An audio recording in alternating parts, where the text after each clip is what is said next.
my name is Mary Catherine Briard. I'm a senior IMC student, minoring in general business and focusing on sports, and this is my presentation on the transfer portal. This presentation is inspired by my most recent research paper, The Transfer Portal, the Good, the Bad, and the NIL, that I did for my IMC 586 sports class. So just a quick introduction, the transfer portal.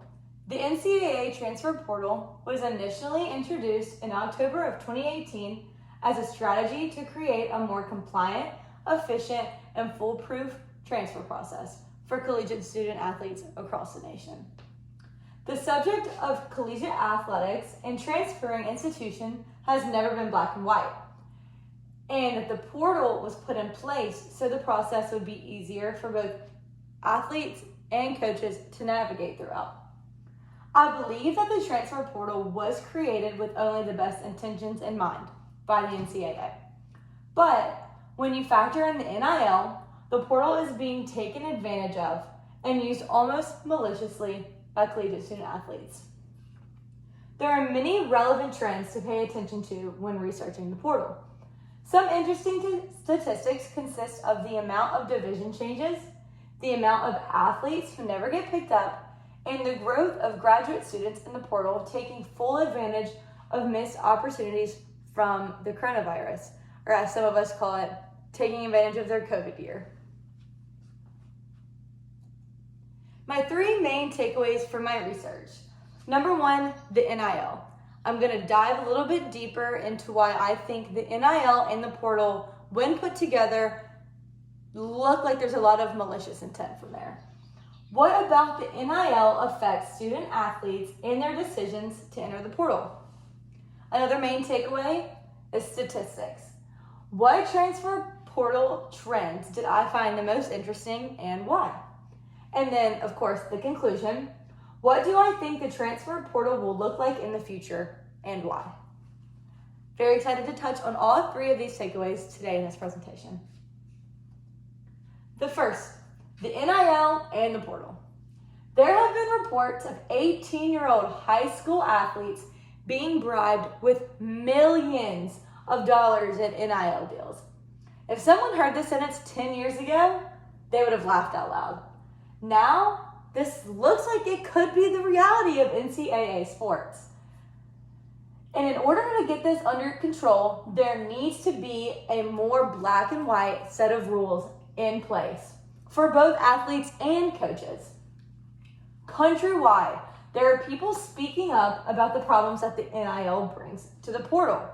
For example, American sports writer Mike Florio referenced the combination of the transfer portal and the NIL as a bidding war.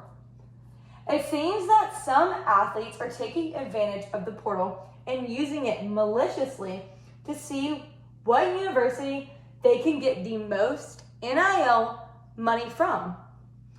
The handful of athletes with intentions directed strictly towards NIL are giving the portal a terrible look. Like I referenced in my research paper, a few bad apples can rot in the bunch. Spectators, fans, coaches, ADs, commissioners across the nation are seeing these few athletes that are taking the NIL and the portal combo completely out of hand. And now they're looking at both the portal and the NIL, even separately viewed, as not a great thing. The NIL portal and the portal together continued. These are just a few adjectives that people all across the nation are using to describe the NIL and portal combination together. It's called a beauty contest, a shopping spree, a train wreck, an absolute mess, and a bidding war. If you take a moment to just think about all five of these little adjectives separately, you can definitely put two and two together and see why people are saying this about that combination. The next thing I want to touch on is these statistics. Right now we have a ton of quantitative data, and I have prepared two graphs following these to kind of put stuff a little bit easier to understand, put it into perspective a little bit more for my audience. Another very intriguing aspect of the portal is how it affects men and women's sports differently and how it will affect a student athlete's scholarship standing. Another trend I found was the effect of the coronavirus, or that COVID year. The transfer portal consisted of 8,197 undergraduate transfers and 3,705 graduate transfers in the year of 2022. Out of these athletes, 78% of D1 players stayed D1, which really shows that is what they intended to do. These D1 players want to stay D1. 20% went to Division II, and 2% went to Division III schools.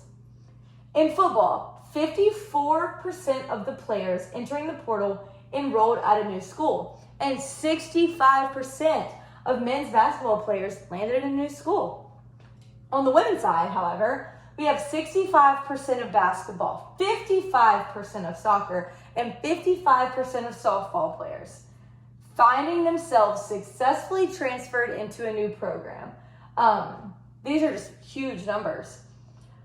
40% of scholarship football players did not find scholarships on the other side of the portal. And 50% of the student athletes with some form of athletic scholarship received some form of aid upon transferring. This is the number that really stuck out to me when analyzing all of this. 11% of student athletes who entered the transfer portal would end up at another school without any athletic aid. And some of these students are probably receiving so much money that goes towards their books, towards their housing, and more importantly, towards their tuition. And then we have 11% of those students ended up with nothing after transferring. I know financial aid is very big for any student, but most especially student athletes who are working so hard for that aid, keeping their grades and keeping up their athletic careers. The statistics continue. Right here, we have a graph that I made that shows 78% of D1 transfers staying D1. Look at this compared to the other one. I mean, this is a huge percentage. 20% went to Division II, and only 2% went in Division III. Again, this really shows the intentions of those D1 players that are entering the portal. Another graph I prepared that shows in 2022, 8,197 undergraduate students successfully transferred. Right here, undergraduate.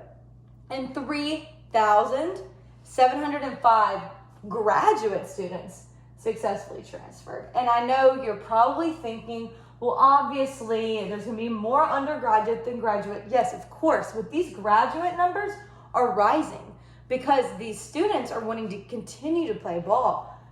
They're taking full advantage of the extra year that they were granted from missing out due to the coronavirus. That is the conclusion I have drawn myself. And then that last thing I want to talk about is my personal conclusion. I think that the buzz about the transfer portal is going to die down with time. As soon as NIL money decreases across the conferences, and it will, the portal won't be used in such a corrupt way. Collectives will decrease in donations, students will turn full focus onto their education and futures, and the portal will be used how the public deems acceptable. I don't believe that the portal itself is a malicious concept. I want to get that very clear. But like I said earlier, a few bad apples always seem to rot in the bunch. The amount of students that have entered the portal looking for money will hopefully dwindle down, and the athletes that genuinely think they deserve a second chance will use the portal for the good of both their academic and athletic careers.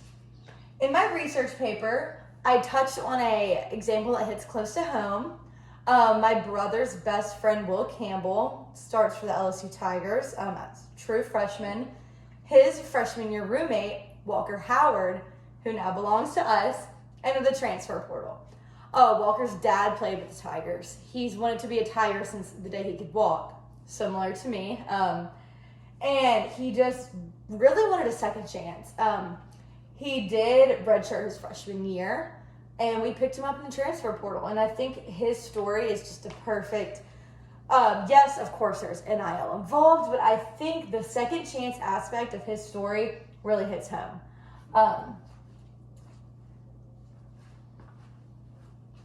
And then lastly, we have my We're Excited.